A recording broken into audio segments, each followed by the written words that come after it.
Well, hello, my most amazing artists. Today, we're gonna do some stamp printing to make a radial snowflake. So everybody's going to get a square piece of paper, and we're gonna make a couple folds. So the first thing you wanna do is bring the bottom point up to the top. We're gonna hold it, pinch it in the middle, pop that bubble side to side. So you created a triangle. And we're gonna do it again. We're gonna fold it again. We're gonna bring this point up to this one, match it up, right down the middle to pop the bubble. So now we have two folds in our paper, but to make our snowflake even fancier, we're gonna do one more fold where we bring that up to there, match it up. If you wanna hold it in your hand, you can, to pop the bubble, or put it on the table and make sure to rub those seams so you have a really nice crease. So when you open it up, you're gonna see that you have this beautiful pattern here. And what we're gonna do is, first we're gonna take a Sharpie, and from the center, you're gonna draw a line down that way on, and then from the center, you're gonna draw a line in the middle as best you can in all these creases. Okay, so this is going to give our snowflake its arms. There you go. While you have the Sharpie, you can also print your name on the bottom of the paper, okay? Now, when you're done, you're ready for stamping. So I have stamp pads, and I have these fabulous geometric stamps, okay? So they're a little bit big for the paper, which is okay. I mean, big for the stamp pad, which is okay, because I'll show you how to do that. So what you want to do, what you want to remember with a snowflake is that there is symmetry involved, and then that means whatever you do on the top, you do on the bottom. Whatever you do on the left side, you do on the right side, or you can put the same pattern on each of the snowflake's arms. Let me show you what I mean. So I have this kite shape, I'll call it. I'm going to stamp it in my stamp pad. And these are nice because they're see-through. So you could line them up right on that line, press it down using the ball on the edges, and then print it up. So I like to stamp every time I put it in the stamp. And then I'm gonna line this one up. Now, I am skipping one in my pattern. Can you tell? So I did one, I skipped one, I did one, I skipped one. But you've got to create some kind of symmetry. Symmetry meaning the pattern is going all the way around the snowflake. All right, so there's one done. I'm gonna switch shapes, and maybe I'll put this rectangle. Maybe I'll put the rectangle on this one right here. So I'm pressing and stamping.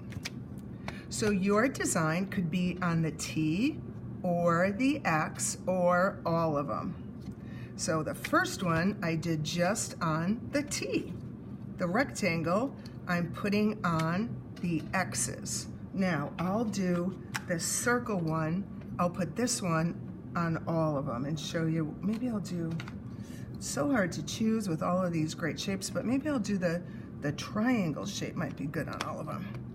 So I'll show you what I mean. So I'll put the triangle there, and I'll put the triangle there. Let's see what happens. I think I'm gonna make a pretty cool pattern by going around like this in the center with that triangle. So I'm matching up the tip of my triangle to all of my other shapes, and because they were all put in the same spot, it is making this really kind of cool overlapping star pattern in the middle that I really like.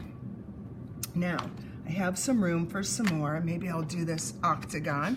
Now, if your stamp doesn't fit, I kind of press one side and then press the other to get those edges. And so one side and then the other. And I'll put an octagon there, and I'll put an octagon out here. So once you run out of space on the arms of your snowflake, you're pretty much done with the stamping part of it. You want to kind of take a look at your design and see if you could squeeze any in. And let's see if I could squeeze one in somewhere. I think I might be done. When you are done, what you're going to get are some crayons to do a little coloring of your shapes. So let's see if you want to pick it cool colors for your snowflake. You could do your blues and greens and purples. And what you're going to do is symmetrically color in your shapes. So these two rectangles are blue, so I'm going to find my rectangles on the other arm and color them in blue. So I like to try to outline things a little bit first so that I can go a little bit faster in the middle. Remember, craftsmanship counts. Tickling all the white spaces. So there's one done. Let's see about a purple one here. Maybe a pretty green too. Well, I have this purple, so I will put this here. So I am kind of pushing a little bit darker with my crayon so that it shows up this beautiful symmetrical design. This is radial symmetry too. Other things that have radial symmetry is pizza. Pizzas are radial symmetry, and so are bicycles. The pattern on your bicycle tires, radial symmetry. Spider webs also have radial symmetry. Let's see, what else does? Radial symmetry would also be in an apple pie. If you're cutting up a pie, you would cut that into sections, and each triangle would be radial symmetry.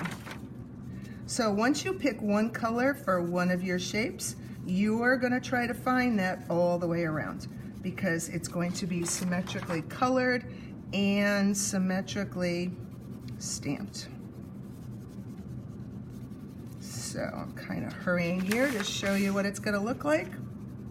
I can't wait to see the creative ways you use the stamps and the colors to create your radial symmetrical snowflake. Well, this star one's going to look so pretty in the middle.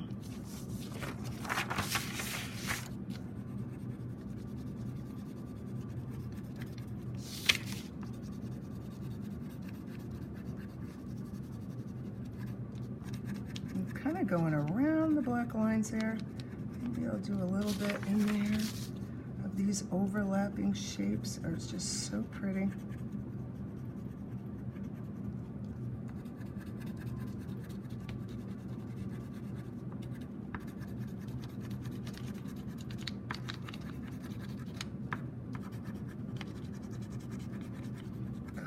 Center and this little star point, and there you go.